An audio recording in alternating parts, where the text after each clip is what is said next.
कुर्बान जाएं हुजूर अलैहिस्सलाम का बचपना किस तरह गुजरता है। अल्लाह अकबर। हजरत सैयदा हलीमा सादिया कहती हैं कि अरब का दस्तूर था, अरब के अंदर दस्तूर था कि बच्चों को देहात के माहौल में रखा जाता था, क्योंकि शहर के अंदर वो माहौल नहीं होता था जो देहातों में।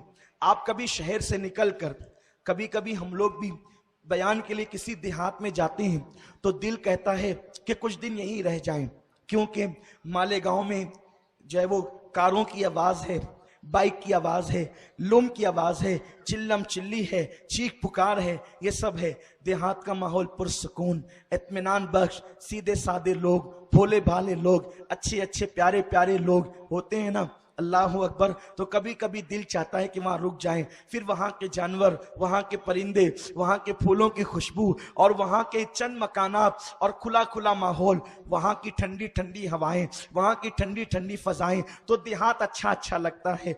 इसी तरह अरब के लोग चाहते थे कि अपने बच्चों को सेहतमंद रखने के लिए वो अपनी बीवियों का दूध पिलाने की बजाय वो दाइयों का दूध पिलाते थे, इसलिए कि जो औरत दूध पिलाती है उसकी सेहत में कमजोरी आती है, तो जल्दी से औरत बीवी उनकी खिदमत के लिए तैयार हो जाए। तो वो लोगों का यहाँ रिवाज था, एक तो ये कि वो देहात के अंदर दाइयों का दूध पिलाए, दूसरी चीज देहात के अंदर मुशक्कतें और मेहनतें बहुत होती है, तो वो चाहते थे कि हमारे बच्चे पुरमुशक्कत जिंदगी गुजारें ताकि उनकी हड्डियां मजबूत हो जाए। इसीलिए डॉक्टर इकबाल कहते हैं मर्द का जिस्म नरम नाजुक अच्छा नहीं लगता, मर्द का जिस्म जो है वो ताकतो तवाना और सख्त और मजबूत अच्छा लगता है। मेरे प्यारे आका अलैहिस्सलाम के प्यारे दीवानों, नाजुक जिस्म तो औरतों के हुआ करते हैं, मर्दों का जिस्म ताकतवर हुआ करता है। अल्लाह अकबर। तो वो लोग ये चाहते थे कि देहात की दौड़ धूप के अंदर हमारे बच्चों की हड्डियां मजबूत होगी। तीसरी चीज ये है कि देहात वाले जो है वो जबान फसीह बोलते थे, यानी कि ज्यादा बेहतर कलाम करते थे, आजकल के देहातियों की तरह नहीं। इस तरह की बहुत सारी वजूहात थी। तो उस वक्त ये था कि औरतें देहातों से आती और मुख्तलिफ मौसमों में आती और बच्चों को लेकर के जाती। हलीमा सादिया कहती है कि मेरा ताल्लुक कबीला हवाजन से था, और ये जो हलीमा थी ये मजहब के एतबार से ईसाई मजहब रखती थी, ये बनु हवाजन से ताल्लुक रखती थी और ये सादिया कबीले से ताल्लुक रखती थी और इसका नाम हलीमा था। हलीमा कहती हैं कि हम लोग मौसम के एतबार से, चूंकि बहुत कहत साली हमारे देहात में थी, इतना कहत था कि औरतों के सीने खुश्क हो गए थे और जानवर चलने के काबिल न थे। हम लोगों ने सोचा कि चलो मक्का शहर जाएंगे, वहां से बच्चे लाएंगे और बच्चों पर जो उजरत मिलेगी उससे हम अपना गुजारा करेंगे। हम पहुंचे, आप बड़ी मशहूर रिवायत है, मैं उसकी तरफ तफसील में नहीं जाता। हलीमा सादिया कहती है मेरी सवारी कमजोर थी, बैठ जाती थी। काफले वालों ने मुझे कहा हलीमा हम तेरे लिए रुक नहीं सकते, इसलिए हम चले, और वो छोड़कर मुझे चल दिए। वो पहले पहुंचे, पहले पहुंचने के बाद उन्होंने मालदार घरानों के बच्चे ले लिए और उसके बाद जब वो लेकर के निकलने लगे तब मैं अपनी ऊँटनी को लेकर, अपनी सवारी को लेकर के चली। मेरा जो काफला था वो 4 नफरी काफला था, एक मेरा शौहर, एक मेरा बेटा अब्दुल्ला जो मेरा दूध पीता था, एक मेरी बेटी शीमा। इस तरह से ये 4 नफरी काफला जब मक्के की जमीन पे कदम रखता है, चेहरे पीले पीले थे, आंखें अंदर अंदर को थी, कपड़े फटे पुराने थे, गुर्बत जाहिर थी, इसलिए पहले लोग बच्चे तो दे ही चुके थे, लेकिन जो बचे कुछ बच्चे थे वो अपनी गुर्बत की वजह से कोई देने के लिए तैयार न था। आखिरकार जो लोग आए वो ले गए। उसके बाद मेरी मुलाकात अब्दुल मुत्तलिब से हुई। अब्दुल मुत्तलिब के बारे में मुझे पता चला कि इनके यहाँ एक पोता है और उनके यहाँ एक बच्चा है, मैं वहां जाकर के मांग लाऊं। अब्दुल मुत्तलिब से मेरी मुलाकात हुई। अब्दुल मुत्तलिब ने पूछा तेरा नाम क्या है? मैंने कहा हलीमा। तेरा कबीला क्या है, किस कबीले से तेरा ताल्लुक है? मैंने कहा बनु साद से। कहा अच्छा, साद मतलब नेक, हलीमा और हिल्म यानी कि नेकी और हिल्म जहां दोनों हो जाए तो मेरे बच्चे को वही दूध पिलाएगी। और आप फरमाते हैं लेकिन हलीमा सुन ले कि मेरा बच्चा यतीम है, मेरा पोता यतीम है, बहुत ज्यादा इनाम और इकराम न मिलेगा। मैंने अपने शौहर से मशवरा किया, एक काम करते हैं, देखो जी हम खाली खाली जाएं, लोग अपना मजाक उड़ाएंगे, तो एक काम करते हैं, यतीम बच्चा बच्चा ही लेकर के चलते हैं, खाली जाने से अच्छा है कि यतीम ले जाएं ताकि लोग मजाक न उड़ाएं। अल्लाह अकबर। मेरे शौहर ने मुझे खुशी से इजाजत दे दी, ठीक है। अब्दुल मुत्तलिब ने कहा चलो, लेकिन हलीमा सुनो सुनो, मेरा जो पोता है ना वो हर एक का दूध नहीं पीता, पहले मैं देखूंगा वो तेरा दूध पिएगा तब तेरे सुपुर्द करूंगा, वरना मैं यूं ही तेरे सुपुर्द न करूंगा। हलीमा कहती है कि मेरे सीने तो खुश्क थे, मेरा बच्चा पूरी पूरी रात रोता था, उसको खुद को दूध मैसर ना आता था, लेकिन मैंने ये सोचा कि चलो अब तकदीर के हाथों, या तो जीतेंगे या तो हारेंगे, अब जिताएगी तो तकदीर, हराएगी तो तकदीर। जैसे ही मैंने आमिना के मकान में कदम रखा तो मैंने क्या देखा, एक सफेद कपड़े में मोहम्मद को लपेटा गया था। मोहम्मद को सफेद कपड़े में लपेटा गया था। मैं हुजूर अलैहिस्सलाम का नाम बार बार मोहम्मद मोहम्मद नहीं कहना चाहता, क्योंकि मेरा मसलक मसलक अदब है, हम अलकाबात से हुजूर का नाम लेते हैं, लेकिन ये बात मैं हजरत हलीमा की नकल कर रहा हूं, तो अब हलीमा जो कहती है मैं उन्हीं की बात नकल करूंगा। जब मैं अपने तौर पर आका का नाम लूंगा तो फिर इंशाअल्लाह अलकाबात के साथ लूंगा। मैं हलीमा के जुमले इसलिए नकल करना चाहता हूं ताकि मुकम्मल हलीमा की बात आपके समझ में आ जाए। हलीमा कहती है, क्योंकि अभी उसको पता नहीं है कि ये नबी है, ये रसूल है, सैयदुल अंबिया है, इमामुल अंबिया, उसको पता नहीं है। वो तो बस इतना जानती है ये अब्दुल्ला का दुर्र यतीम है, ये अब्दुल मुत्तलिब का पोता है, ये आमिना का बेटा है, ये अबू लहब का भतीजा, ये जो है अबू तालिब का भतीजा, उसको इतना ही मालूम है, इससे ज्यादा उसको कुछ नहीं पता है। हलीमा कहती है जब मैं मोहम्मद से मिलने के लिए गई तो एक सफेद कपड़े के अंदर उनको लपेट करके रखा गया था और नीचे हरे रंग की सब्ज चादर बिछी हुई थी और वो उसमें सो रहे थे। मैंने इतना खूबसूरत बच्चा, इतना हुस्न वाला बच्चा अपनी जिंदगी में कभी नहीं देखा था। मैं बहुत से बच्चों को दूध पिला चुकी थी, लेकिन इतना हुस्न वाला बच्चा मैंने कभी नहीं। हलीमा सादिया कहती है मैंने हाथ रखा, आंखें खोलकर हुजूर ने, आंखें खोल के हुजूर ने मुस्कुरा दिया। हुजूर मुस्कुराए, कहती है मैं तो बल बल जाने को जी चाहा, मैंने उठाया मोहम्मद को, उनकी अम्मी की इजाजत के बगैर उठाया, इसलिए कि हंसे क्या, गोया कि मेरा दिल छीन लिया, गोया कि मेरा दिल ले लिया, अब मेरे पहलू में मेरा दिल न रहा, गोया कि मैं मोहम्मद की गुलाम हो गई। मैंने उठाया, मोहम्मद को सीने से लगाया, मेरे सीने खुश्क थे, इसलिए कि मेरा बेटा पूरी पूरी रात रोता था, उसको दूध पीना नसीब ना होता था। जैसे मैंने मोहम्मद को सीने से लगाया, मोहम्मद का सीना मेरे सीने से मिल गया तो मेरे सीने के अंदर दूध की नहर जारी हो गई।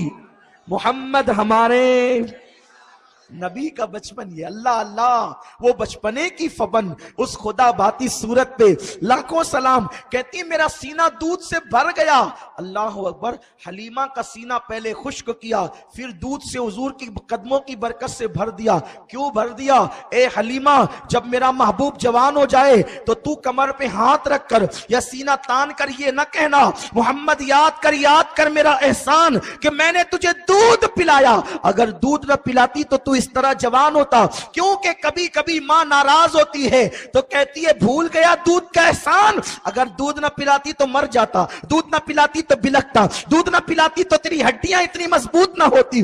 अल्लाह को मंजूर न था कि मेरे हबीब पर कोई एहसान जताए। अल्लाह ने कहत मुसल्लत करके पहले हलीमा को खुश्क किया और नबी का सीना लगने के बाद उनके सीने को भर दिया ताकि हलीमा को बता दे हलीमा तू मेरे महबूब को नहीं पाल रही है, मेरा महबूब तो तुझे पालता हुआ नजर आ रहा है। मोहम्मद हमारे, सुभान अल्लाह, मेरे आका का बचपना कैसा बचपना है, कैसा हसीन। अब हलीमा कहती है मैंने दाईं तरफ से दूध पिलाना शुरू किया, पिया, मेरा बच्चा मेरा शौहर लेकर खड़ा हुआ था। जब बाईं तरफ का दिया तो नहीं पिया, मुंह हटाया, उंगली का इशारा किया, गोया के कह रहे हो अम्मी मैंने तो पी लिया, अब मेरे रजाई भाई को भी पिला दे। दाईं तरफ से पिया, बाईं तरफ का कभी नहीं पिया। आज डॉक्टर कहते हैं मां के सीने में दाईं तरफ दूध कम होता है और बाईं तरफ ज्यादा होता है।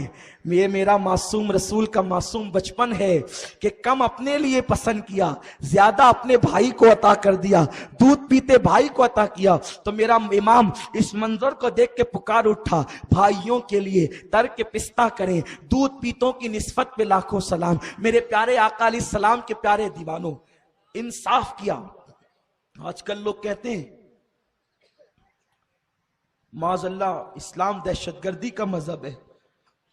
ہم کہتے ہیں ساری دنیا کا مال کھا جانے والوں، اس سے بڑی دہشت گردی کیا ہے؟ ریل منتری گھوٹالہ کرے، کوئلہ منتری گھوٹالہ کرے، سارے منتری گھوٹالہ کرے، اور یہ انصاف کی بات کرنے چلے ہیں. خدا کی قسم یہ میرا نبی ہے، ابھی چند دنوں کا نبی ہے، چند دن ہوئے ولادت کو، اور اپنے دودھ پیتے بھائی کے لیے اس کا حصہ عطا کر کے بتا رہے ہیں کہ میں نے انصاف کا نعرہ بعد میں لگایا ہے، پہلے بھائیوں کو انصاف عطا کیا ہے. یہ اپنے نبی کا بچپن ہے.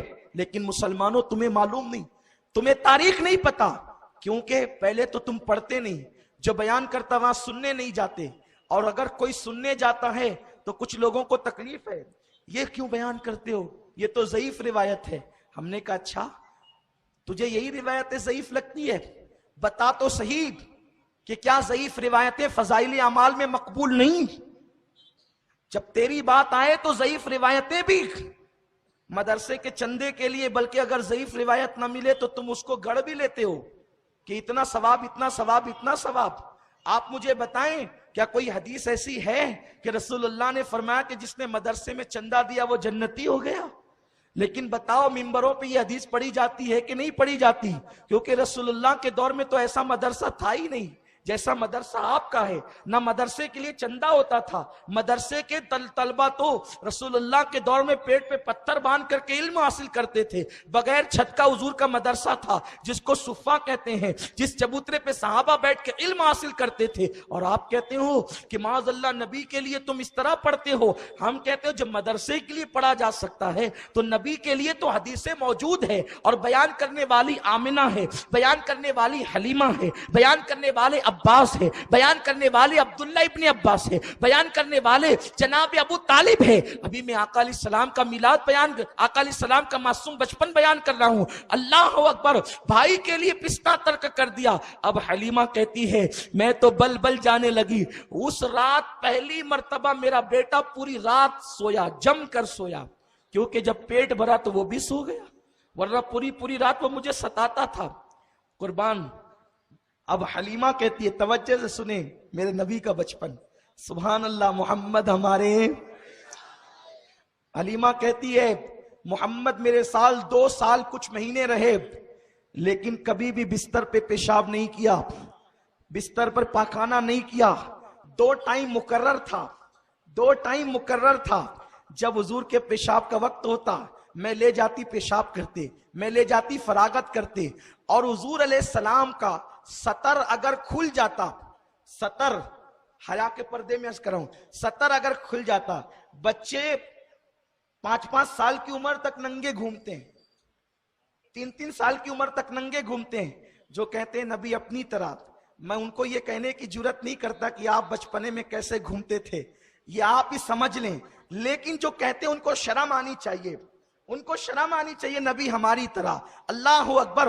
میرے رسول کے بارے میں حلیمہ کہتی ہے کہ حضور علیہ السلام کا سطر میں نے کبھی نہیں دیکھا، بلکہ میں نے تو یہ دیکھا اگر سطر سے چادر ہٹ گئی تو کوئی ڈالنے والا نظر نہیں آتا تھا، بلکہ چادر خود بخود ان کے سطر پر ڈل جاتی تھی. مطلب یہ کہ فرشتے حضور کا سطر ڈھک دیا کرتے تھے. یہ حضور کا بچپن ہے. آقا پیدا ہوئے تو مختون پیدا ہوئے، یعنی ختنہ کرنے کی ضرورت نہیں. حضور علیہ السلام کی ولادت ہوئی تو ختنہ شدہ ولادت تھی. اور اس وقت جب بچے پیدا ہوتے ہیں تو غلاظت میں بھرے ہوتے ہیں نا، یہ کوئی بتانے کی بات نہیں ہے. حضور پیدا ہوئے تو حضور پر غلاظت کا کوئی اثر نہیں تھا، اسی لیے حضور کی پیدائش کے بعد دائیوں نے حضور کو غسل نہیں دیا. حضور کے جسم سے کستوری کی خوشبو آ رہی تھی. یہ میرے رسول کا بچپن ہے. سبحان اللہ. محمد ہمارے، محمد ہمارے، بڑی شان والے. سبحان اللہ. میرے آقا کا بچپن کیسا تھا. حلیمہ کہتی ہے کبھی میں نے ان کا سطر نہیں دیکھا، انہوں نے بستر میں کبھی جو ہے پیشاب پاخانہ نہیں کیا. اب حلیمہ کہتی ہے پوری رات ہم جم کر کے سوئے، اطمینان سے سوئے. اور اس کے بعد جب صبح کو اٹھے تو آمنہ نے کہا حلیمہ میرا یہ بیٹا بڑا مسعود ہے، بڑا مبارک میرا بچہ ہے. میں نے پیدائش کے وقت بڑے عجائبات دیکھے ہیں، میرے بچے کا بہت خیال کرنا، میرے بچے کا بڑا خیال کرنا. حلیمہ دیکھ میرے بچے کو بہت بہت احتیاط سے رکھنا۔ حلیمہ کہتی ہے ٹھیک ہے بی بی آمنہ تیری ساری شرطیں منظور ہے، اب تجھے مزید کچھ کہنے کی ضرورت نہیں، میں تو ایک رات میں سمجھ گئی کہ یہ بچہ کتنا برکت والا ہے، میرا سینہ بھرا، میرا پیٹ بھرا، میرے شوہر کا پیٹ بھرا، میرے بچے کا، میری بیٹی کا پیٹ بھرا۔ اب صبح ہوئی تو اس کے بعد میں نے کہا اب اچھا میں چلتی ہوں۔ حلیمہ کہتی ہے میں نے سوچا میں غریب ہوں، پتہ نہیں مکے کب آؤں گی، ایک کام کرتے ہیں چلتے چلتے کعبے کا طواف کر لیتے ہیں۔ اللہ اکبر۔ حلیمہ کہتی ہے میں نے ننھے سے پیغمبر محمد کو اپنی گود میں لیا اور گود میں لینے کے بعد میں کعبے کا طواف کرنے چلی۔ اس منظر کو میں تصور میں دیکھ رہا ہوں، آپ بھی مکے میں آج سے 1450 سال پہلے بلکہ 1500 سال پہلے مکے کی زمین پر پہنچ جائے اور تصور میں لائے ایک جوان عورت ہے، ایک ننھے سے 8-10 دن کے بچے کو گود میں لے کر کے کعبے کا طواف کرنے چلی ہے۔ حلیمہ قیامت تک عورتیں طواف کرے گی، قیامت تک مرد طواف کریں گے، قیامت تک بچے اور بوڑھے طواف کریں گے، لیکن تیری طرح طواف اب کوئی نہیں کر سکتا، اس لیے کہ کعبے کا کعبہ تو اپنی گود میں لے کر طواف کرنے چلی ہے۔ حلیمہ کی گود میں کعبے کا کعبہ ہے اور کعبے کا طواف کرنے چلی ہے۔ حلیمہ سعدیہ کہتی ہے جب میں نے کعبے کا طواف شروع کیا تو میری آنکھیں دنگ رہ گئی، میری آنکھیں حیران رہ گئی، میں جیسے جیسے چلتی جاتی کعبے کی دیوار میری طرف جھکتی چلی جاتی، کعبے کی دیوار میری طرف جھکتی چلی جاتی۔ ذرا عشق میں ڈوب کر کہہ دے شاید یہ نجات کا ذریعہ ہو جائے، محمد ہمارے، محمد ہمارے۔ حلیمہ کہتی جیسے جیسے میں جدھر جاتی کعبے کی دیوار جھکتی چلی جاتی، میں حیران تھی یا اللہ یہ کیسا برکت والا بچہ ہے کہ کعبے کی دیوار میری طرف جھکتی ہے۔ میں نے 7 چکر مکمل کیے، دل میں خیال آیا حلیمہ تو بھی کعبے میں لگے ہوئے حجر اسود کو چوم لے اور اس بچے کو بھی ذرا بوسہ دلوا دے تاکہ برکت والے کی برکتیں اور بڑھ جائے۔ حلیمہ کہتی ہے میں نے چومنے سے پہلے سوچا اس بچے کو کعبے کا حجر اسود کا بوسہ دلوا دوں، جیسے میں نے سر کو سہارا دیا اور میں نے کمر کو سہارا دیا اور محمد کو حجر اسود کے قریب کیا، اس سے پہلے کہ میں محمد کو حجر اسود چموا دوں میری آنکھوں نے کیا دیکھا، حجر اسود اپنی جگہ سے نکلتا ہے اور محمد کے ہونٹوں کو چوم کر اپنی جگہ پر چلا جاتا ہے۔ محمد ہمارے، محمد ہمارے۔